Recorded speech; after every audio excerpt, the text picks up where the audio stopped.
ধরেছে, এটা আমাদের বাগানে লাগানো একটা পেঁপে। এটা হচ্ছে রেড লেলি পেঁপে, যেটার 6 মাসের মধ্যে অধিক ফলন হয়।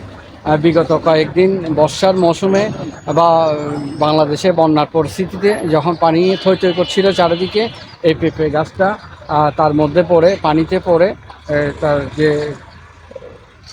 বাড়ন্ত সময় দেখতে পাচ্ছেন অসংখ্য পেঁপে উপর নিচ থেকে উপর অবধি প্রতিটা ঢালে ঢালে পেঁপে ধরে আছে। কিন্তু দুঃখের বিষয়, পেঁপে গাছ পানি কম সহ্য করতে পারে, যার কারণে পেঁপে গাছটা এখন মৃত প্রায়। তাই যেখানে পেঁপে গাছ লাগান একটু উঁচা জায়গায় লাগাবেন, যাতে করে পানি শোষণ করতে পারে এবং পানি ধারণ ক্ষমতাটা পেঁপে পানি নিষ্কাশন হয় এমন জায়গায় লাগাবেন। কত সুন্দর পেঁপে, প্রতিটা প্রতিটা অংশের পেঁপেগুলো দেখতে পাচ্ছেন। একটু ভালো করে দেখেন। হ্যাঁ হ্যাঁ ঠিক আছে।